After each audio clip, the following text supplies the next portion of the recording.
We were convinced that we were going to kill bin Laden, but it was a question of whether or not we were going to live, because we were definitely going there. You kept building businesses upon businesses, right? Your time is a lot more valuable than the money you're getting paid. You're worth a lot more. And if you give something away for free, no one's going to pay for it. No one's ever learned from success. They learn from failing. And he said, why do you want to be a Marine? I said, I want to be a sniper. He said, look no further. The enemy is all your doubts, all your fears, and everyone back home that told you you weren't good enough to do this. Keep your head down, keep moving forward.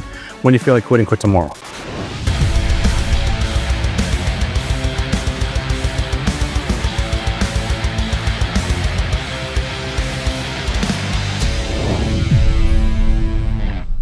Some people wait for opportunity. Others fight for it. Welcome to Tactical Wealth, the show where discipline, service, and real-world experience become pathways to financial power. I'm your host, Kaj Larson. On each episode, we bring you the stories and the wisdom of those who have gone from boots on the ground to successful careers, from military to wealth, and how they've done it so you can apply those insights to your own mission and your own life. This is Tactical Wealth, from military to money. Today's guest needs no introduction in the special operations world. He's been on some of the most prominent missions, including the Lone Survivor mission with my good friend Marcus Luttrell, the Captain Phillips mission, and probably the most important mission that the U.S. military has engaged on since World War II. That's Operation Neptune Spear, the hunt for bin Laden. He has over 16 and a half years in the Navy. He's been on over 400 combat missions. More importantly, and the subject of today's talk, and probably lesser known than his more illustrious military credentials, he is an extraordinary entrepreneur. He's launched multiple companies, and he continues to have outsized success in the entrepreneurial world.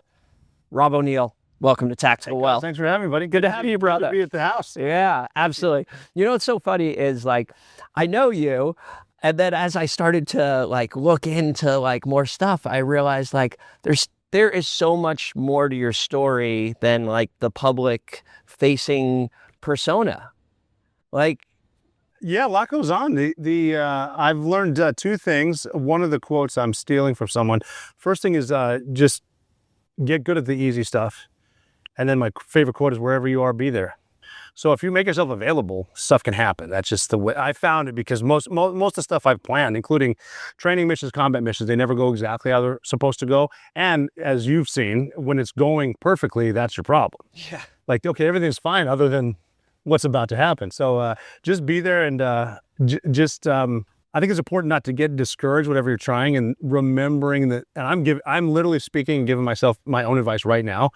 No one's ever learned from success. They learn from failing. I've never met a CEO that just says, well, knock that out on one try. First time, every time. Yeah. It might work in buds. It might keep you from getting your butt kicked. But yeah, just learning from failure and making yourself available. You can pretty much do whatever you want. Just you got to stay in the fight. Yeah, it's crazy. We're friends, but we're friends from the SEAL teams and beyond. I don't actually know your origin story. How did you get to the SEAL teams? You're from Montana, right? Right, Montana. A long lineage of great frogmen from Montana. Eric Ulrich, Ryan Zinke, right? Yeah, they kind of paved the way. Does every Montana SEAL end up at Dev Group? Two of us did. Three, right? Three, yeah. Sorry. You, Zinke, and Oli. I didn't count myself. Yeah, Oli. Yeah. And then I went through sniper school with a guy from Montana, and I met a couple here and there. But I mean, it's always the same thing too. It's like when we're especially veterans, but with frogmen, we just run into each other. Yeah. Well, I ran into a frogman in Butte, Montana that actually, after he got out, went to school there, met my sister. And she somehow it came up Navy SEAL, and she said, well, my brother's a Navy SEAL, and he obviously is like, yeah, sure he is. And she said, yeah, he'd like to meet you. And he goes, I'd like to meet him. And we met, we set up a meeting in Maloney's Bar in Butte, Montana. And the conversation, no kidding, went like this. Hey, I'm Rob. Hey, I'm Marshall. And he goes, what budget class for you? I said, 208. What about you? And he goes, 161. I said, Scott Neal was in 161. And he goes, yeah, we're in the goon squad together. I'm like, legit. Yeah. That's all it takes. For anyone lying about being a SEAL, we're going to catch you. It's so amazing. Yeah. Yeah. It's amazing that people still do that. Yeah. Well, it is too. Well, it's like lying about anything too. I remember one time before I was married, I was talking to a woman in Virginia Beach. I was a brand new guy at SEAL Team 2. We're just out. And I wasn't saying Navy or anything. And she said, so what do you do? And I said, I am the produce manager at the Hannafords on Shore Drive. And she said, No, you're not. I am. I'm like, well, that's weird. Busted. I'm not. Walked right into that one. Okay, I lied about being the produce manager. I'm actually a Navy SEAL. Yeah, you are. Yeah. Nah, no. Yeah, you follow up one lie with another, bro. Right. You know what mine was in bars in San Diego? I'd tell girls that I was, remember the Coronado Bridge? They used to do like 3 lanes in the morning and 2 lanes at night. I used to say I drove that machine that moved the lane from like one side to the other every morning and every afternoon. Really good job. Yeah. Did you ever try the blimp pilot? No. Combat blimp pilot. The funniest part of that was talking the person with whom you're speaking into the ejection process, because the cockpit's on the bottom, so you got to go through 2. So we wore these big necks because we had these huge Kevlar spikes. So when we eject, you go through the blimp. That's usually when you get busted for lying. It's amazing. Like, this should be Don Shipley's like swan song. Like, his next career is like, instead of talking about fake Navy SEALs, he's talking about fake Navy SEAL professions. Yes. That's a good idea. It's pretty fun. I'd read that. Yeah. What's the bet? Yeah, because we've heard the typical ones, the door gunner on the space shuttle. Yeah. The blimp pilot. Blimp pilot's damn good. So wait, how did you become a SEAL? Why did you become a SEAL? One of those things where life happens around you when you're making a plan. And I was playing college basketball, and I was going to get an MBA, and not playing in the NBA. I was going to get a master's, work with my dad. And then it just came in different relationships, different time in life we've all been to where it's just time to leave town. And I was in Butte, Montana, college in Butte, Montana, and I had 2 friends that joined the Marine Corps. So they were 2 years older than me, so I figured it's time to leave town. The easiest way out of town to join the Marine Corps. And I went to do that. I'd seen Full Metal Jacket, so I get it. So I literally went down there, and the Marine recruiter wasn't in the office, but it was one of those places where there's 4 separate offices for 4. Right.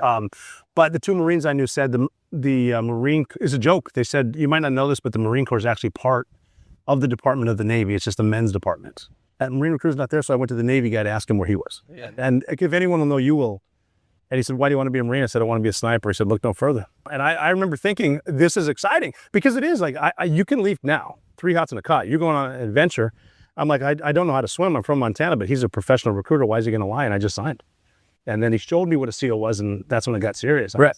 But that was like, what, 97 or something? 95. Right. And I left in 1996, January 96. Right. And prior to that, had you heard of the SEAL teams? Because we weren't really prominent in the media then. I did see Navy SEALs, the movie with Charlie Sheen. Very accurate. Greatest movie ever made. 100% accurate. Okay, here's my argument. Prove me wrong. I'm like veteran with a sign, prove me wrong.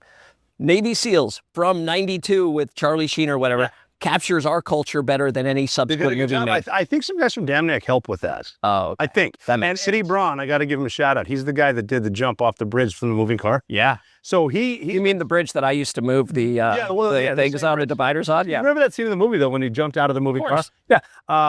I guess. Eddie Braun's a friend of mine, too, and he's been Sheen's stunt double forever, but he said, I guess, I wasn't there, but he said when they were showing him the script, he said, all right, I'm doing this once.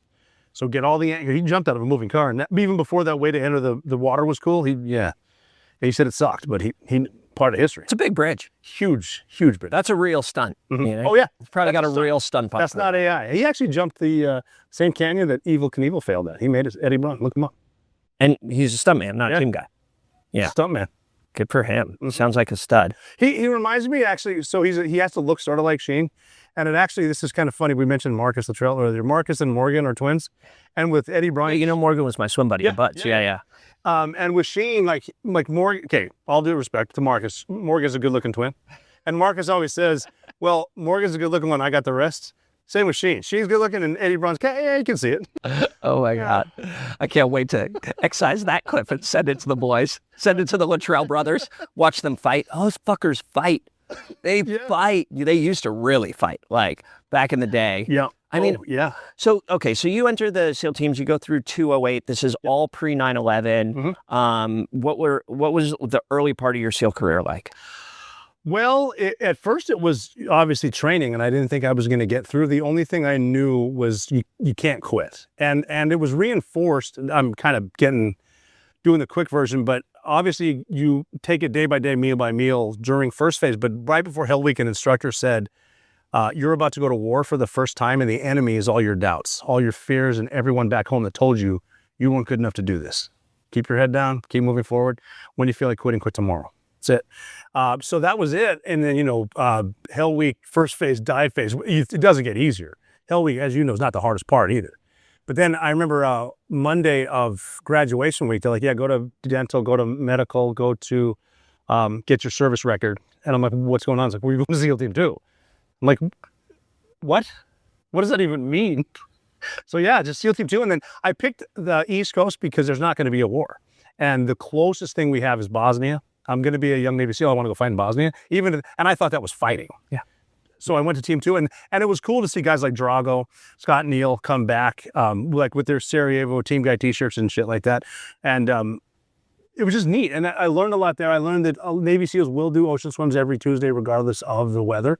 So ice swims are fun, but it builds a camaraderie. I learned morale really early on, that I think Navy SEALs are successful because morale is high.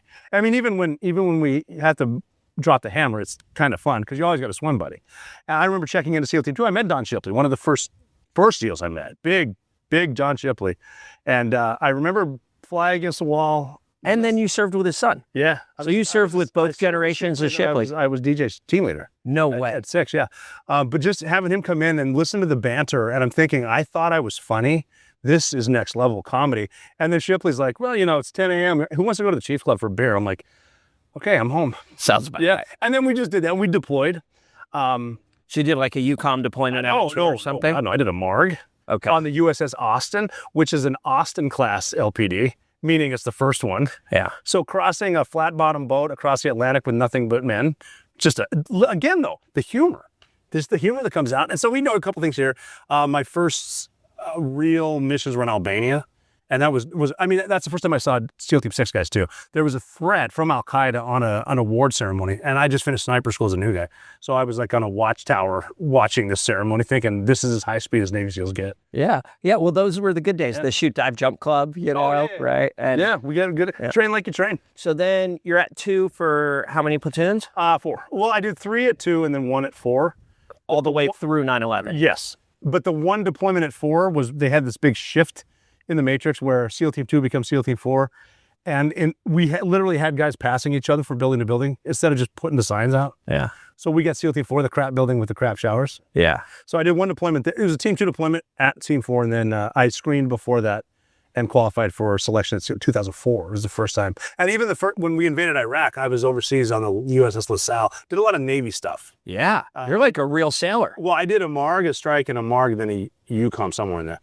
And even going into invade Iraq in 2003, something happened in Liberia, and they had to turn the MARG around for a civil war. So we had to swim into Liberia, which is awesome, right around March, because you ever pay attention to the dangerous marine life briefs? Yeah. I never do, except when I'm swimming under the west coast of Africa. Yeah. It's like, all right, I'm going to pay attention. I love hearing that. You shouldn't run into a saltwater crocodile, but if you do, 25 feet long or whatever, and they'll eat man. It's like super. I was supposed to teach combat diving to the Liberian Special Forces, in air quotes, Special Forces, or super special, depending on how you want to do it. I'm fascinated with that. They had an amazing dive locker when I showed up, pristine, perfect, looked brand new. Because it was. It had never been used. Yeah. It's like I have this French assault rifle to sell you. Never been fired. It only dropped once. Yeah.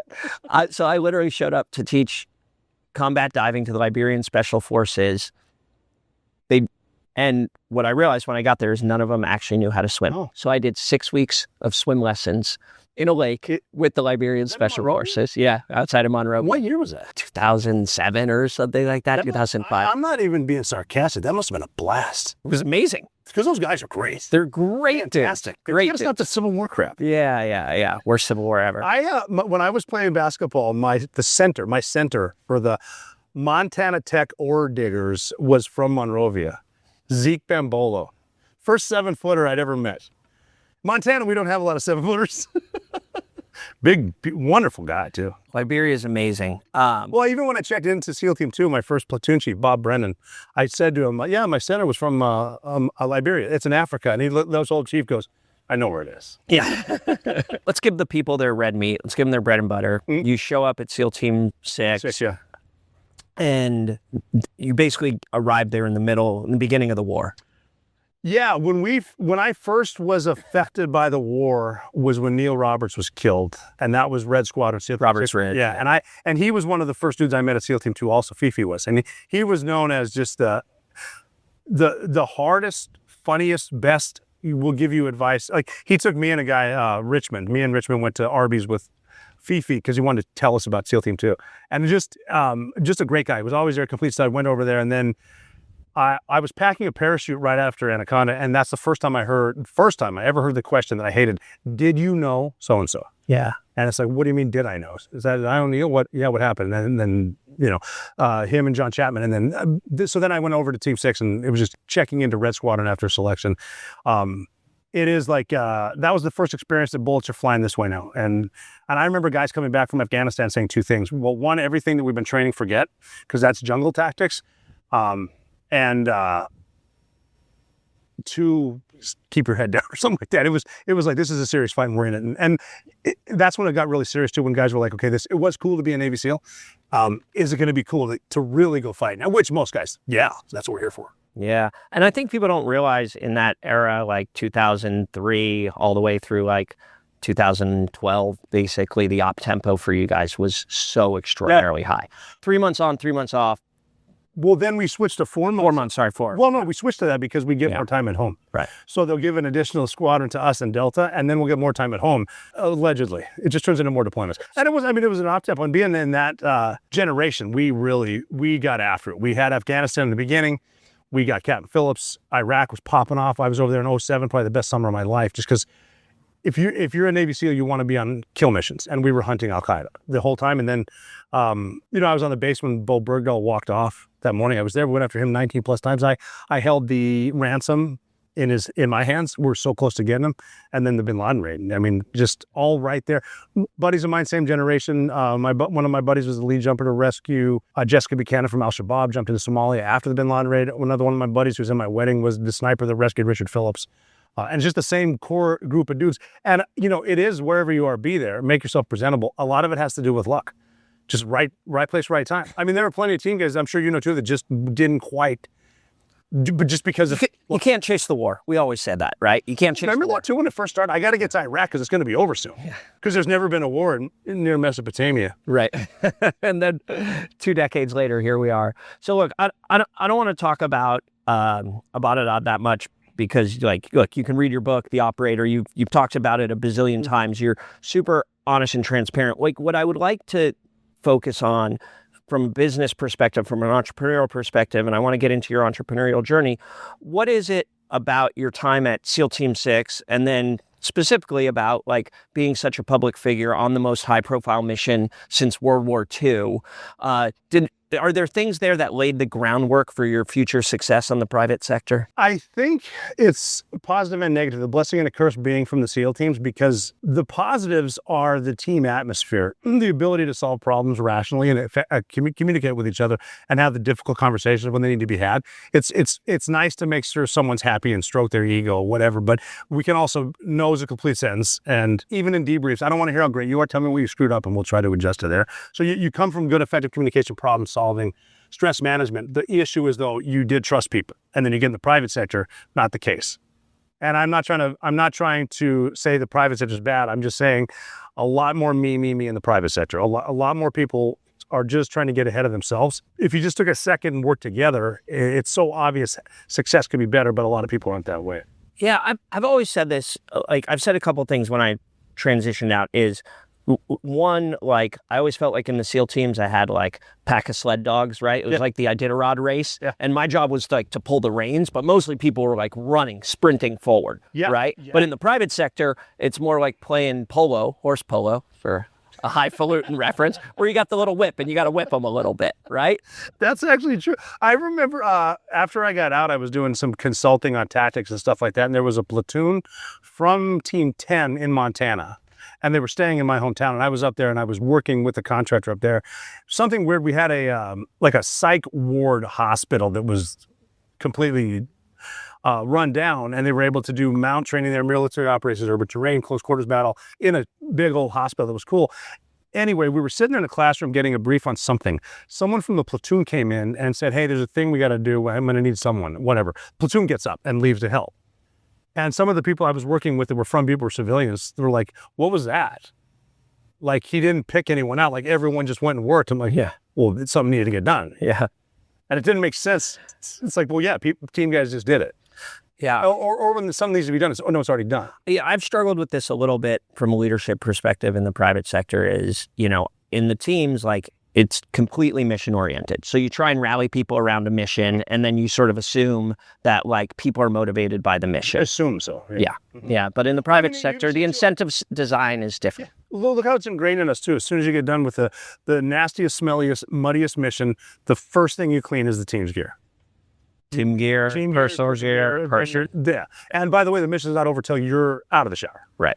Because I've even seen dudes that the old run by it's not a drive by because you can't drive, but a run by 9-banger in the showers. You're in there too early. Yeah. There's 9 of them coming.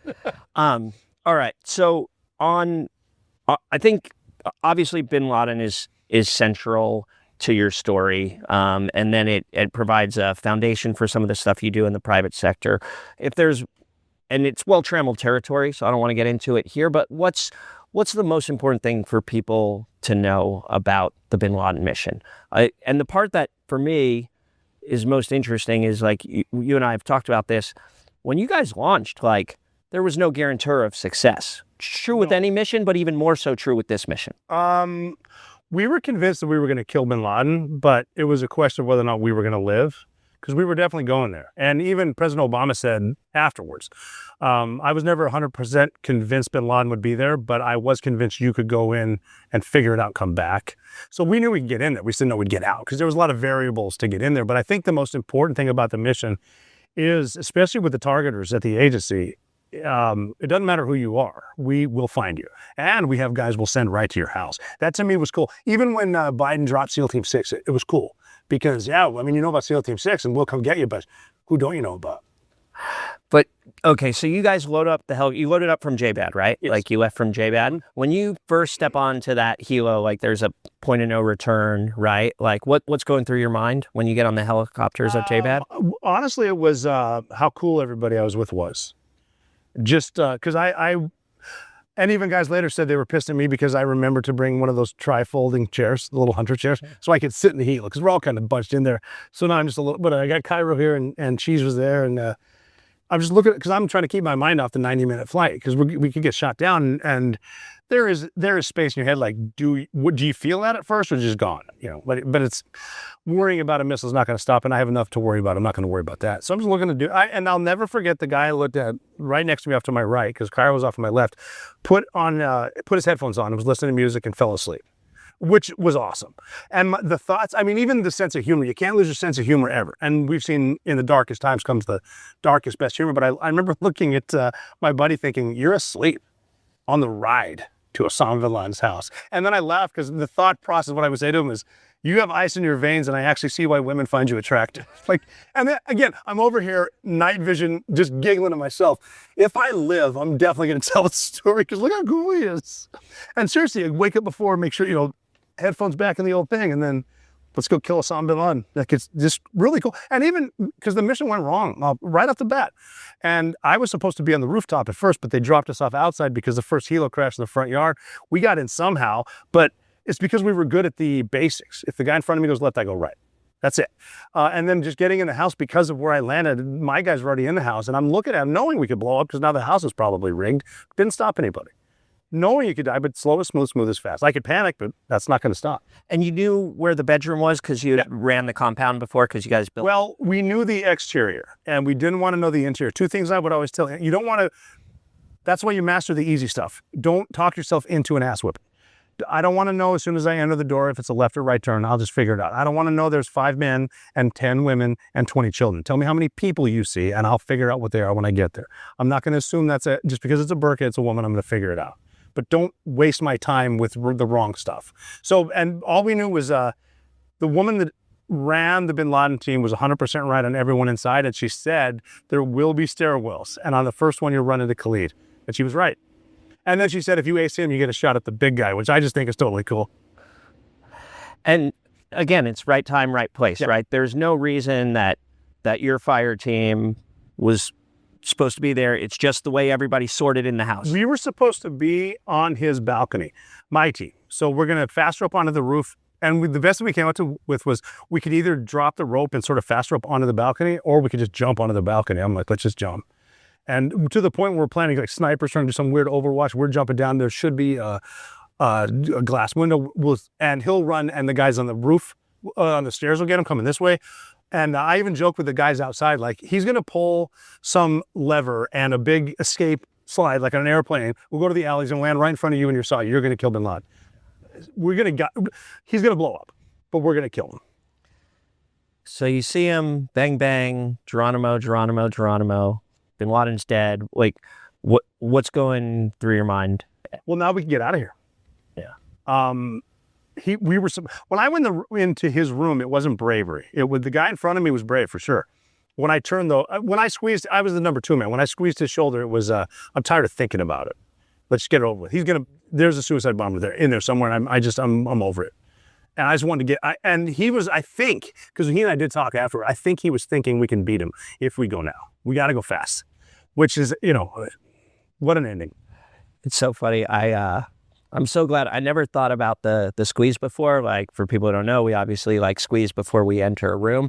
But, sometimes, depending on whether you're high port or low port, like sometimes it's the butt squeeze. Yeah. Somehow I'm really glad that it was the shoulder squeeze pre-bin Laden and not the butt squeeze. I was always the shoulder guy. Yeah. I mean, the leg will work. I was always here. I don't know. I just always. Legs. Seem more like an ass man. I'm an ass man. And even that's part of the communication with the high port, low port, with the safe thing, because we're always trying to develop new tactics. And I don't want to get too much into tactics, but I keep it simple. Turning a corner, whatever, chem lights, all that bullshit. I said to guys, here's the new rule. Don't shoot someone who looks like you. Yeah. And so you can point your gun at someone, cool. Oh, on fire, fine. Don't pull that trigger. Make sure you know what you're shooting at. And that's big boy rules. Crazy. But I mean, it keeps it easy.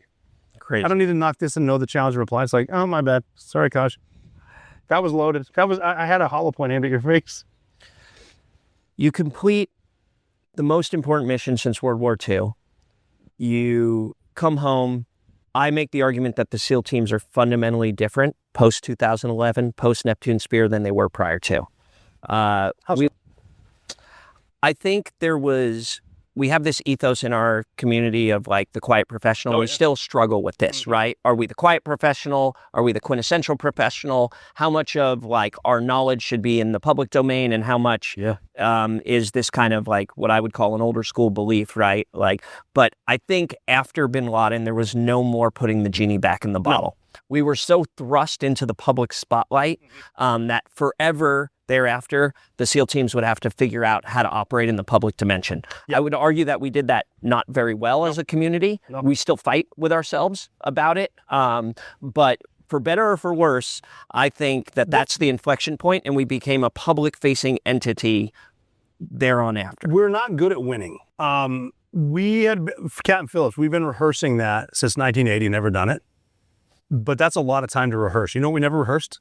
How do you get the guys home? Stuck over there for 3 weeks, And then with, I think the bin Laden raid changed it, but I think the culmination of the bin Laden raid and Extortion 1-7 is what really got us. Because now we're planning missions. We're not sure how to deal with it. Now we're planning funerals. We just lost 1,000 years of combat experience, whatever it was, maybe not 1,000 years, a lot of combat experience.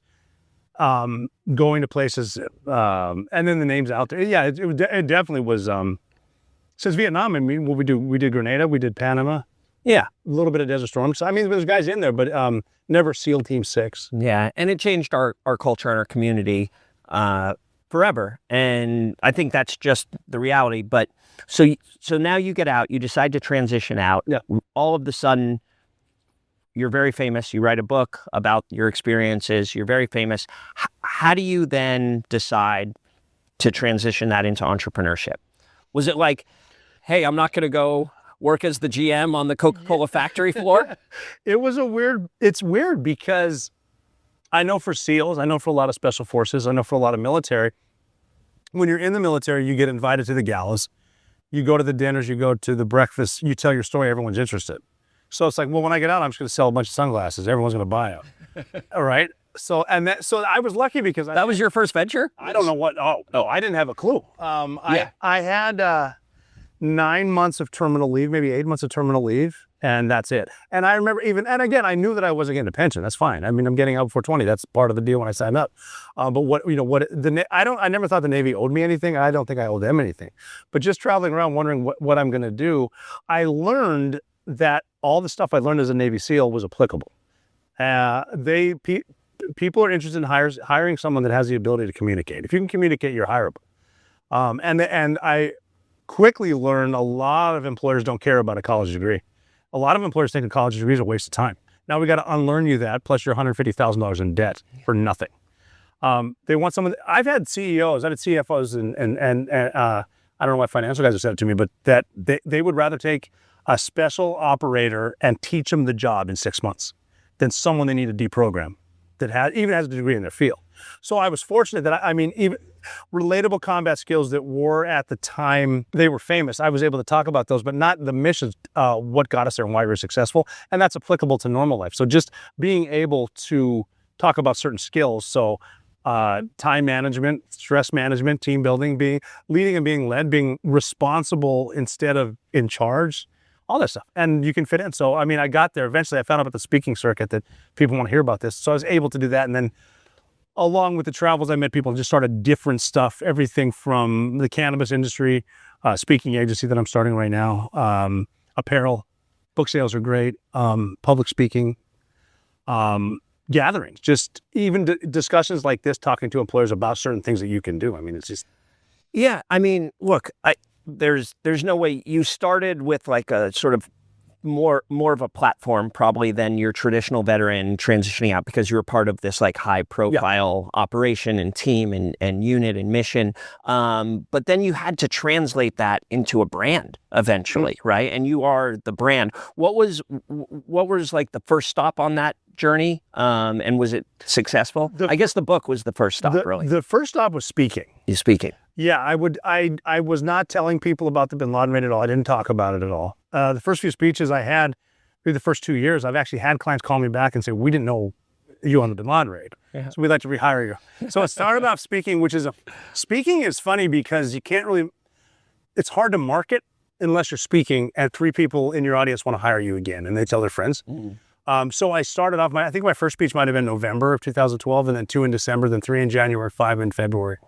And that started picking up. And on the travels there, I actually started the foundation. We started it called Your Grateful Nation. Didn't really give the mission statement. So it transitioned to the Special Operators Transition Foundation, which is transitioning special operators to the private sector.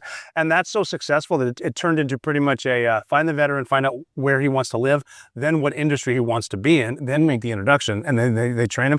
And it's so successful, it's actually, the Army sort of took over.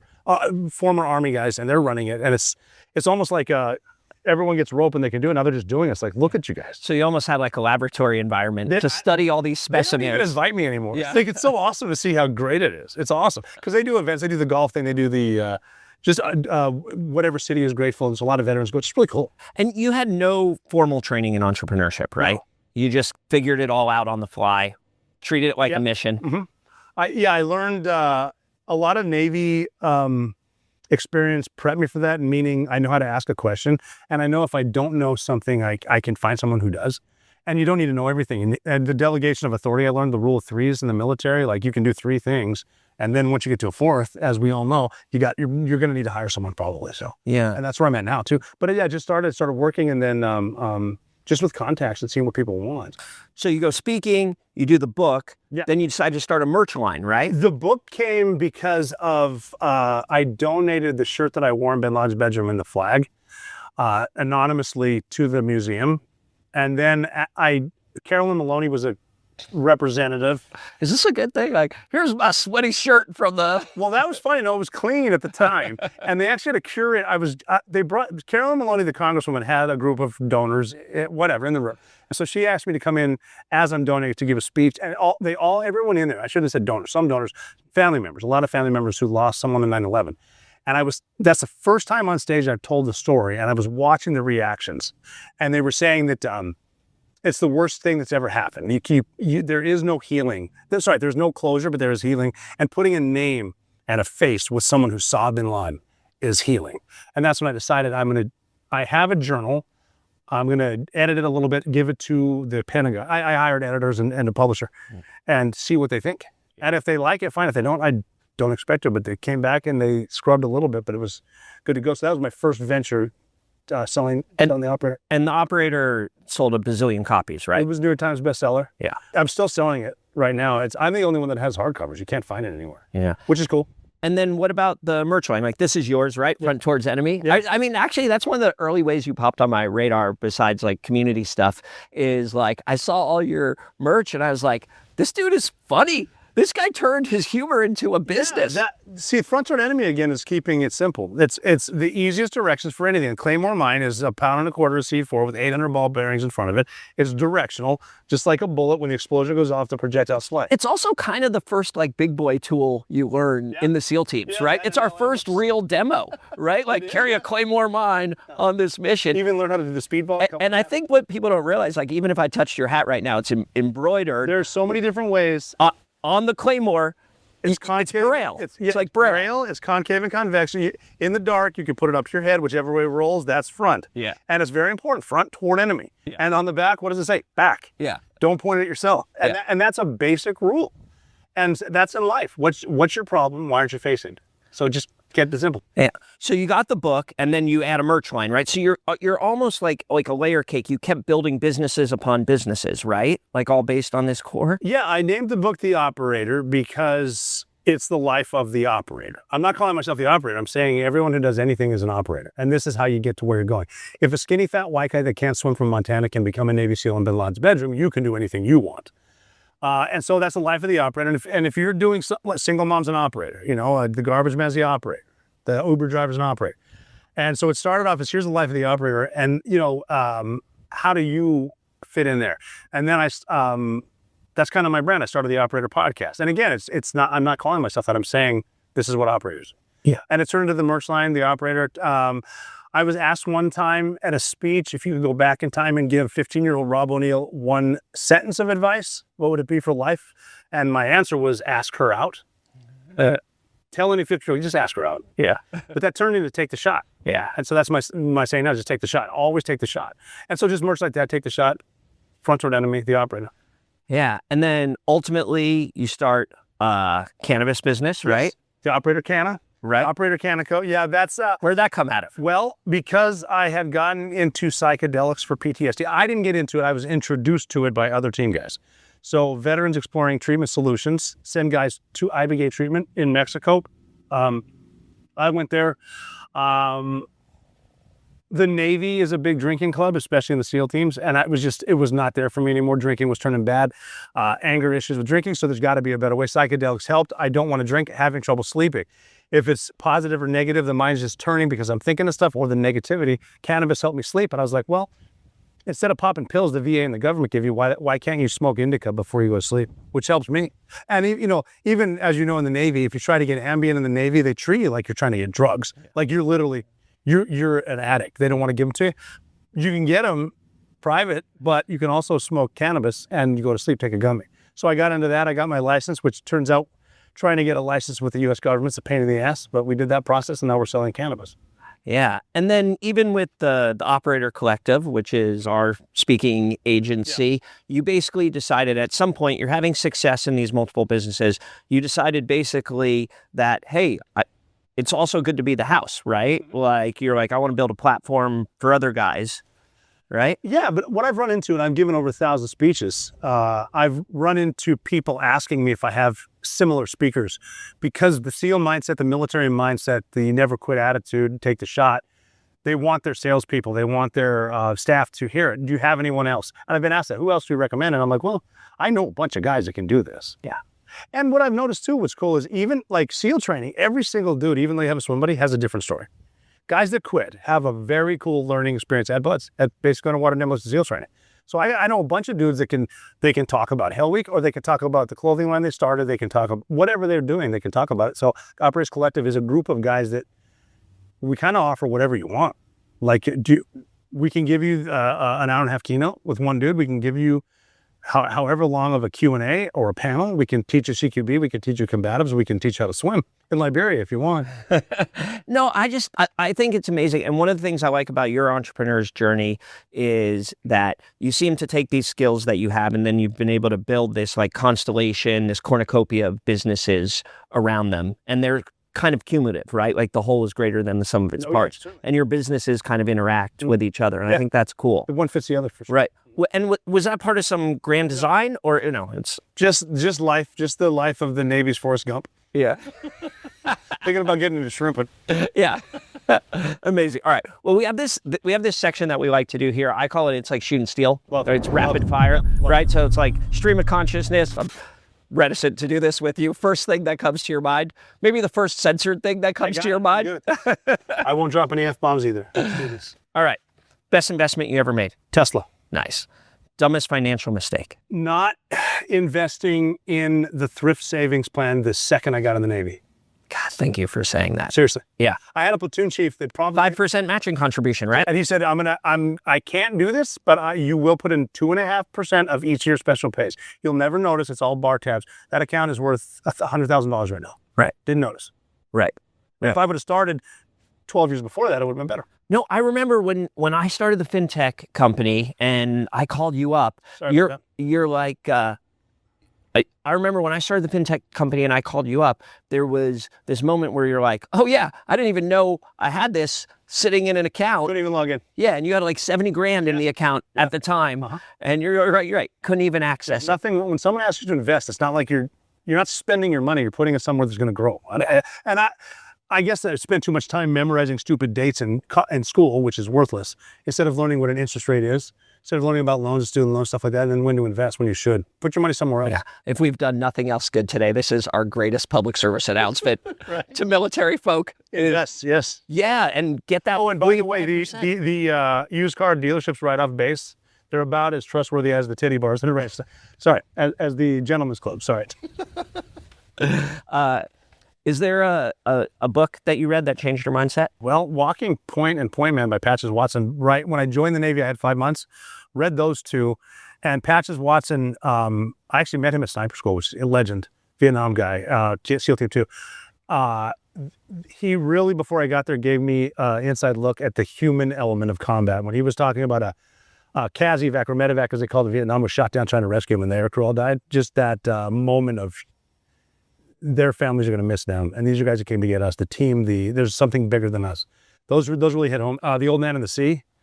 Yeah, I read that, and Shar Davis was my English teacher as a freshman in high school, and she made us read that. And I remember the tests, the quizzes she started giving us were so minute. They weren't stupid dates of stuff in history. It was what was the length of the line when he was pulling in the fish with his left hand, just so you're paying attention. And that really hit me. The Old Man of the Sea, just by the way, was written in the biblical implications in it. And then I was actually published by Simon & Schuster after that, which was pretty cool for me. So those 3 books, I guess. Simon & Schuster did Old Man in the Sea. Yeah. Who did Hemingway? Oh, that's amazing. I didn't actually read that. Yeah, and they did the opera. And I know where Ernest Hemingway peed on a tree in Key West. Oh, yeah. I had a beer there once. You've seen all the 6-toed cats. Cool, I love going down to his house there. That's amazing. Yeah. We should just take the boat and go there. Got nothing else going on. That's a shameless plug, Nice. My sister just read this. I haven't told my sister that I bought the boat yet. My sister just read this book called Have Yachts and Have Nots, Nice. But before we wrap, what is the mission for you now, right? Is it have yachts? What's driving you these days? There's not an easy way to say it. I don't want my granddaughters to be forced to wear burqas when they're 5 saying that I was right. And I'd really love it to. There are 2 types of people in the country. There are wise people and there are fools. And the fools divide themselves into categories. And once we start going that road of here's the different categories of Americans, that's when you get in a problem, and that's when the bad people come in. And we're seeing it now. And it's so hard because of the messed up school system and the brainwashing that goes on. You can't convince someone younger than you that this has been tried before because they keep changing the names. This is a great country. There's a lot of opportunity here, but it's slowly being taken away. And you lose, the loss of freedom is silent until it's not. And then it's really loud. And then all of us, it's the country's going the wrong direction. We have some of the right people in the right places, but we've also imported a lot of bad actors, and they're here and they're voting. Yeah. And you better look around. Take your head out of your phone. Look around. When you're crossing this, think of me. Next time the crosswalk turns to walk and then you put your head down and walk across, think about that bus that could just end everything. Look around. Not every veteran can go from Butte, Montana, right, to a tier 1 operations, to a tier 1 combat unit, and then have as much success as you've had in business. But like, what do you think like people transitioning out of the military should be thinking about, especially if they're thinking about becoming vetrepreneurs? Your time is a lot more valuable than the money you're getting paid. You're worth a lot more. And if you give something away for free, no one's going to pay for it. Agreed. And what's the personal goal for you? You've had a lot of success, and I think people don't associate you with this, but I do because I'm your friend. Like, you're also about spreading the wealth. Like, you do a lot for a lot of other people. Like, what's it all leading to? Eventually, I'm going to learn how to hit a 6-iron. Okay. I was told to learn how to golf because people who do business, it's easier to get someone to golf into your office, which is true. But then they see you golf, like, why would I do anything with you? Can't even hit a ball that's sitting there. No, I just think there's a lot of opportunity for guys out there that have experience that they don't realize they have. And there are people interested. I mean, like being a lobbyist in DC, for example, is not knowing everything there is to know about politics. It's, do you have a relationship with people? Can you get someone else that's willing to pay through the door? So if you can do something, I mean, helping other people, that just gives me pleasure. I like helping people. I like to see success. Plus, I know that it's reciprocal. But again, it comes back to time is money. If you can get someone in somewhere, it's valuable to them, don't give it away. Yeah, but like when you started the Speakers Bureau, like you could have done a million other things, but you called a group of us, a group of your friends, and you're like, hey, this is a place like where we can all do good and we can all do well. Well, I want to do stuff that's cool now. Yeah. And that's cool. You know, we were just shooting here recently and just having guys back together. Yeah. Because the thing about the SEAL teams, and I was told this, I was told a couple different things. One was, you're on a freight train that's moving 200 miles an hour and you can stay in as long as you want. Once you get off, it's going. And that's one tough thing is once you leave it, you don't have your team anymore. I mean, you have it, you got to look for it. Yeah. But it just keeps moving. And I just want to do something cool with the guys. And I know that I had a boss, one of my commanding officers, when I first checked into Red Squadron, say that when we get out, if we work together, we'll all be millionaires, but it's never going to happen. I didn't believe him. I have for a while, but now I want to prove him wrong because we're going to work together now. Love it. Well, Rob, thank you for everything. Great to see you, brother. You too, man. It's good to be on this journey with you. Oh, indeed. It's going to be fun. It's going to be fun. We're both going to be in the water soon. All right. Thanks for locking in with us today. Shout out to Siebert.Valor and Siebert Financial for supporting our journey. We'll be back next week with another powerhouse conversation. More founders, more builders, and leaders who are playing offense in life and in business. Make sure you're subscribed to our YouTube channel for exclusive content and extended cuts of your favorite episodes. Until next week, stay tactical, stay driven.